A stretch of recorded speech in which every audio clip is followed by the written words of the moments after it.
이토준지 사거리의 미소년 2편 고민 바로 시작하겠습니다. 마을에서 사거리의 미소년이 나타나게 된 지 2달가량이 지났습니다. 마을의 분위기는 무겁기만 하였습니다. 사거리점을 보는 소녀들에게 냉혹한 말을 남기고 사라지는 소년, 그리고 지금까지 자살한 소녀는 6명. 사거리의 미소년을 무조건 잡으려는 유스케는 대체 목적이 무엇인지, 여학생들은 왜 그렇게 쉽게 자살을 하는 건지, 그의 능력이 무엇인지 알아내고 싶어 합니다. 그런 생각을 하며 오늘 또 사거리의 미소년을 잡으러 가는 유스케. 그때 뒤에서 미도리가 유스케를 부릅니다. 같이 다니기로 하였지만 미도리를 두고 혼자서 움직이려는 유스케입니다. 하지만 유스케가 걱정이 된다는 미도리. 사실 유스케의 본심은 사거리의 미소년이 위험하다고 생각해서 미도리를 두고 혼자서 움직이려는 생각이었습니다. 그럼에도 미도리는 유스케와 사거리의 미소년을 잡으러 갑니다. 같이 걸어가는 유스케와 미도리. 유스케는 미도리가 왜 꽃을 들고 있는지 궁금해서 신경이 쓰여 계속 쳐다봅니다. 미도리도 유스케의 시선을 느꼈는지 꽃집에서 꽃을 샀다고 말하자 유스케는 왜 꽃을 샀는지 물어봅니다. 그 말에 미도리는 이모가 죽은 장소에 꽃을 두려고 샀다고 말합니다. 앞전 유스케가 사거리의 미소년으로부터 미도리를 구해준 그날, 미도리는 이모가 자신을 구해주었다고 생각하여 고맙게 생각하고 있었습니다. 우연이라고 말할 수는 있지만 고마움을 표시하기 위해 꽃을 준비하였다며 유스케에게 같이 가달라고 말하죠. 하지만 유스케는 그 장소에 가는 것을 많이 두려워합니다. 분명 그때 유스케는 그곳에서 미도리 이모의 망령을 정말 보았기 때문입니다. 그렇지만 그곳에 가는 것이 도리라고 생각한 유스케는 미도리와 함께 그곳으로 갑니다.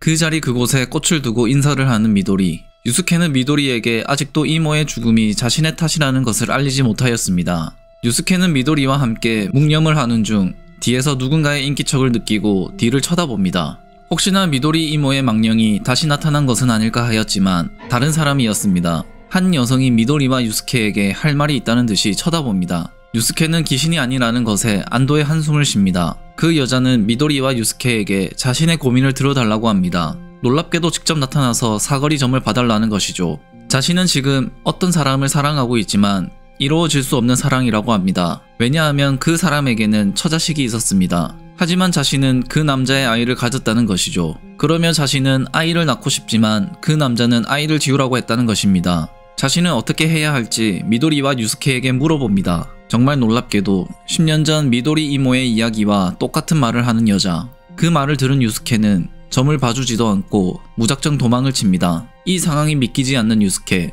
우연치고는 너무 이상하다고 생각합니다. 대체 그 여자는 누구인지, 혹시나 죽은 미도리 이모의 망령이 씌었다고까지 생각합니다. 하지만 이것은 현실. 비슷한 고민을 가지고 있는 사람이 있을 수 있다고 생각합니다. 다음날 학교. 그렇게 유스케는 미도리를 혼자 두고 도망쳐 버렸습니다. 미도리는 자신을 혼자 두고 간 유스케에게 한마디 합니다. 기분이 안 좋아서 먼저 갔다고 둘러대는 유스케. 미도리는 그날 많이 곤란하였다고 말합니다. 무엇 때문에 곤란하였을까? 미도리는 생각해보니 10년 전 이모와 같은 고민이라 남일 같지 않다고 생각하여 미도리의 집까지 데리고 와서 자세한 이야기를 들었다고 합니다. 하지만 그것이 문제였습니다. 그 여자는 그 고민 외에는 아무것도 머릿속에 없었습니다. 미도리의 엄마까지 거들며 고민에 대한 이야기를 해줘도 그 여자는 이해를 못하였습니다. 다른 이야기는 듣지도 않고 자기 이야기만 계속하였죠. 12시가 넘어가서도 끝낼 줄 모르는 여자 때문에 어쩔 수 없다 생각한 미도리는 그냥 아이를 낳으라고 말합니다. 그랬더니 그제서야 집으로 돌아갔다고 합니다. 그냥 자신이 듣고 싶은 이야기가 나올 때까지 기다렸던 것 같습니다. 그런데 이야기가 여기서 끝날 줄 알았는데 그것이 아니었습니다. 다음 날에도 그 여자는 미도리 집에 찾아왔습니다. 그것도 새벽 2시. 다시 생각해보니 이것이 옳은 선택인지 모르겠다며 아이를 낳게 되면 아버지가 없는 아이가 너무 불쌍하다고 말하죠. 미도리는 그 여자가 정말 이상하다고 말합니다. 하지만 유스케는 시큰둥한 반응입니다. 그 고민이 얼마나 힘들었으면 그랬냐는 반응이죠. 그런데 그 여자는 여기서 끝이 아니라고 합니다. 그 다음 날에도 찾아왔다고 합니다. 미도리의 집을 찾아와서 문을 두드리는 걸 보고 미도리는 문을 열어주지 않았다고 합니다. 제풀에 지쳐서 가려니 하였는데 아무리 밤이 깊어도 그 여자는 떠날 생각이 없었습니다. 참다 못한 미도리의 아빠가 경찰을 부르겠다고 그만하라고 화를 냅니다. 그러자 그 여자는 자신은 연약한 임산부라고 미도리의 아빠에게 화를 내자 잔뜩 화가 난 미도리의 아빠도 집에서 안정이나 취하라고 크게 말합니다. 그런데 그 여자는 이상한 행동을 합니다. 집 앞에 있던 화분을 들고 자신의 배를 무작정 때립니다. 그 모습에 미도리의 아빠는 경악하며 그만하라고 말하지만 여자는 멈추지 않습니다. 그러던 중 엄청난 파워로 배를 치던 여자는 무언가 충격을 받은 듯 쓰러집니다. 여자가 쓰러지는 모습에 미도리의 가족은 놀라서 문을 열고 여자에게 달려갑니다. 응급차까지 부른 미도리 가족. 병원에 결국 실려간 여자는 놀랍게도 유서되었다고 합니다. 그렇게 그 여자의 이야기가 끝이 나고 미도리는 자신을 자책합니다. 아이가 유산된 게 자신의 탓이지 않을까 생각하는 미도리. 유스케는 그런 미도리를 위로해줍니다. 너무나 괴로워하는 미도리에게 그 여자는 비정상적인 사람이라고 말해줍니다. 학교 하굣길. 유스케는 이 마을은 항상 이상한 일이 생기는 것일까 생각을 합니다. 안개 지옥한 날에는 모든 사람이 고민을 가지고 있는 것 같다고 말합니다. 어느새 피해자는 7명이 되었습니다. 계속해서 사거리의 미소년의 희생자는 늘어만 가고 있습니다. 그때 유스케는 누군가 큰 소리로 사거리의 미소년이 나타났다는 문자를 받았다는 소리를 듣습니다. 여학생 2명은 사거리의 미소년을 보기 위해 그 장소를 향해 뛰어갑니다. 그 모습을 본 유스케는 당황해합니다. 여학생들의 행동을 이해하지 못합니다. 뛰어가는 여학생에게 큰 소리로 위험하다고 소리치지만 여학생들은 유스케의 말을 듣지 않습니다. 유스케는 그 여학생들을 막기 위해 여학생들을 따라갑니다. 요즘 들어 사거리의 미소년을 직접 보기 위해 찾아다니는 여학생들이 생기고 있습니다. 사거리의 미소년이 위험하다고 생각하는 사람은 유스케 한 명뿐인 것 같습니다. 열심히 쫓아왔지만 여학생을 놓친 유스케. 여학생들을 찾기 위해 이곳저곳 찾아보지만 보이지 않습니다. 근데 그때 누군가 유스케의 팔목을 잡습니다. 유스케의 팔목을 잡은 사람은 아이를 유산하였던 그 여자였습니다. 유스케도 그 여자가 누군지 알아봅니다. 그런데 여자의 눈이 무언가 결심에 찬 눈빛입니다. 여자도 유스케가 누구인지 알아보는 듯 합니다. 그리고는 또 자신이 고민이 있다며 들어달라고 말하죠. 유스케는 바쁘다고 자리를 피하려고 하지만 여자는 유스케를 놓아줄 생각이 없어 보입니다. 무작정 자신의 고민을 이야기하는 여자는 자신은 유산했다며 이야기가 시작이 됩니다. 자신이 아이한테 몹쓸 짓 한 것에 괴로워하는 여자는 자신의 아이가 자신을 용서해줄지 유스케에게 물어봅니다. 유스케는 사거리 미소년을 찾으러 가고 싶은 마음에 대충 말하고 떠나려고 하지만 여자의 고민은 끝이 없어 보입니다. 왜 아이가 자신을 용서해줄 거라고 생각하는지 말해보라고 하죠. 유스케는 침착하게 아이에겐 엄마가 소중한 존재이니 분명히 용서해줄 거라고 말합니다. 유스케의 대답이 마음에 들어서 힘이 빠져 주저앉는 줄 알았지만 유스케의 대답이 완벽한 대답이 아니었나 봅니다. 여전히 아이가 자신을 원망한다고 생각하며 절망에 빠져 있습니다. 다른 사람은 신경도 안 쓰고 자신만의 고통에 빠져 있는 여자를 보고 제정신이 아니라고 생각하는 유스케. 그 후 유스케는 집에 들러 지도를 들고 사거리의 미소년이 나타났다는 곳에 찾아갔지만 그곳에서 사거리의 미소년을 찾을 수 없었습니다. 늦은 저녁이 되어서야 유스케는 포기하고 집으로 돌아갑니다. 집에 돌아오니 유스케의 엄마가 손님이 유스케를 기다리고 있다고 말해줍니다. 유스케는 누가 자신을 찾아왔을까 궁금해하며 방문을 여는데 그곳에는 그 여자가 앉아 있었습니다. 아무렇지 않게 앉아 있는 걸 보고 유스케는 당황해합니다. 어떻게 자신의 집을 알았냐고 물어보자 유스케가 잠시 집에 들렀을 때 뒤를 밟았다고 당당하게 말합니다. 그 여자는 유스케의 방에서도 계속해서 고민에 빠져 있었습니다. 그렇게 밤 늦게까지 고민만 하다 결국에는 돌아갔습니다. 유스케는 떠나가는 여자를 보며 설마 내일 또 오는 건 아니겠지라고 생각했지만 그 여자는 어김없이 내일 또 찾아왔습니다. 그것도 매일 밤 찾아와서 유스케에게 고민을 이야기하였습니다. 유스케가 현관문을 걸어 잠그자 2층에 있는 유스케의 창문으로 나타났습니다. 그럼에도 유스케는 그 여자의 행동을 저지할 수 없었습니다. 유스케에게는 미도리 이모에 대한 양심의 가책이 남아있었기 때문입니다. 미도리의 이모와 너무나 비슷한 여자에게 또다시 냉정하게 대할 수 없었기 때문이죠. 여자는 이번에 그 불륜남이 헤어지자고 했다며 고민을 이야기하고 있습니다. 유스케는 남자에게는 가정이 있으니 다른 남자를 찾아보라고 이야기해도 여자는 듣지 않습니다. 헤어지는 것보다는 죽는 게 낫다고 이야기합니다. 그 남자는 여자에게 사랑한다고 거짓말을 많이 한 듯 보입니다. 유스케는 담담하게 어쩔 수 없다고 말하자 여자는 오히려 유스케가 매정하다고 말합니다. 어김없이 매일매일 고민만 하고 있는 여자가 이제는 이해가 가지 않는 유스케는 그런 고민 말고 다른 할 일이 없냐고 물어봅니다. 그런데 유스케의 말이 여자에게는 상처였는가 봅니다. 건방지다며 이제는 유스케와 할 말이 없다며 화가 난 듯 나갑니다. 이제서야 여자가 떠나가는 듯 보였지만 다음 날이 되자 여자는 어김없이 유스케를 찾아왔습니다. 다시는 안 온다고 하였지만 안부 인사도 없이 자신의 고민만 이야기하는 여자는 이번에는 그 남자의 외아들을 죽이고 말았다는 충격적인 말을 합니다. 농담이라고 생각하는 유스케.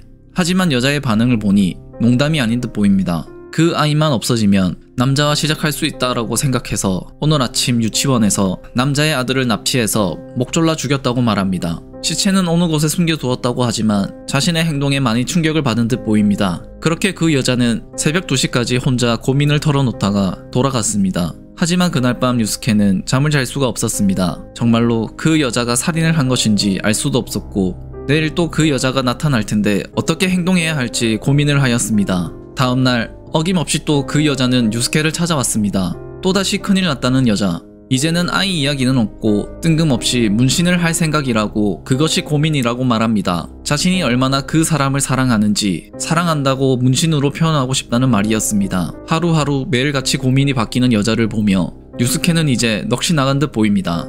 유스케는 여자가 이제는 살인에 대해서는 이야기가 없자 자신을 놀린다고 생각합니다. 학교가 끝나고 또다시 사거리에 미소년을 찾으러 가는 유스케를 미도리가 따라갑니다. 유스케는 자신을 내버려 두라고 하지만 미도리는 아직까지 유스케를 많이 사랑하는 듯 많이 챙겨줍니다. 하구들이 유스케를 죽은 사람처럼 보인다고 송장이라고 부르고 있다며 행동 똑바로 해라고 말해주죠. 미도리는 반응이 미지근한 유스케를 사거리 미소년에게 마음을 빼앗겨서라고 생각합니다. 그렇기 때문에 자신이 유스케를 지켜준다고 말합니다. 유스케는 가족끼리 식사를 하고 있습니다. 부모님들도 이제 유스케의 안색이 안 좋아지는 걸 느끼고 걱정합니다. 그때 뉴스에서 유스케의 집 근처 공원에서 살해된 어린아이를 발견되었다는 소식이 나옵니다. 자신한테 장난을 쳤다고 생각하였지만 그것은 사실이었습니다. 여자가 말한 그대로 뉴스에서 나오고 있습니다. 무서워하는 표정의 유스케가 자신의 집에 찾아오던 여자가 한 짓이라고 부모님에게 이야기합니다. 유스케의 말을 들은 아버지의 신고로 그 여자는 지명수배가 내려졌습니다. 경찰이 그녀의 집을 수사하였지만 여자는 이미 도망친 후라고 합니다. 그리고 그 일 이후 그 여자는 유스케의 방에 나타나지 않았습니다. 유스케는 미도리에게 그 여자와 있었던 일을 다 이야기해 주었습니다. 미도리는 유스케가 사람이 너무 좋아서 그 여자를 다 받아줬다고 생각합니다. 그러며 다른 여자한테는 친절하지만 자신한테만은 냉정하게 대하는 유스케가 미운 미도리입니다. 이런저런 이야기를 하며 미도리와 유스케는 오늘 또 사거리의 미소년을 찾으러 왔습니다. 안개가 짙은 날 역시나 사거리 점을 보러 온 사람이 있는 걸 보고 유스케는 자신이 점을 봐주러 갑니다. 사거리의 미소년의 무서움을 말해주는 유스케. 그런데 사거리 점을 보려는 여자의 얼굴을 보고 놀라운 표정을 짓습니다. 정상적인 모습의 여자가 아닙니다. 온몸에 문신을 한 여자가 서 있었습니다. 미도리 또한 비정상적인 여자의 얼굴을 보고 놀라워합니다. 그런데 놀랍게도 여자는 미도리와 유스케를 아는 듯이 말을 겁니다. 자세히 보니 매일 밤 유스케의 방에 찾아와 고민을 말하던 그 여자였습니다. 경찰이 찾고 있는 것도 모르는지 이번에는 온몸에 문신투성이가 된 것이 고민인 것 같습니다. 팔에만 문신을 넣으려고 했는데 정신을 차리고 보니 온몸에 문신이 생겼다는 정신 나간 소리를 합니다. 이런 끔찍한 모습을 그 남자에게 보여줄 수 없다며 괴로워합니다. 유스케는 그 모습에 일부러 고민을 만드는 게 아니냐고 말합니다.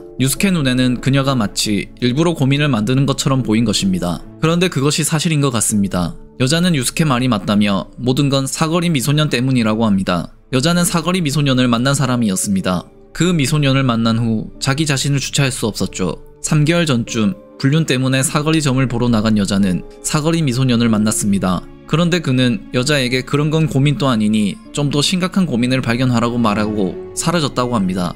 여자는 사거리 미소년의 말을 더 심각한 고민을 가지면 지금 가지고 있는 고민은 아무것도 아니라는 해석을 했죠. 그래서 그녀는 잘못된 걸 알면서도 그 남자의 아이를 가지게 된 것이고 거기서 멈추지 않고 계속해서 큰 고민을 만들었던 것입니다. 하지만 시간이 지날수록 더욱더 큰 고민을 가지지 않으면 안 된다는 걸 알았지만 멈출 수 없었습니다. 지금까지 심각한 이야기를 하던 여자는 갑자기 지금보다도 더 큰 고민을 만들면 된다며 유스케와 미도리에게 인사를 합니다. 그렇게 그 여자는 안개 저편으로 사라졌습니다.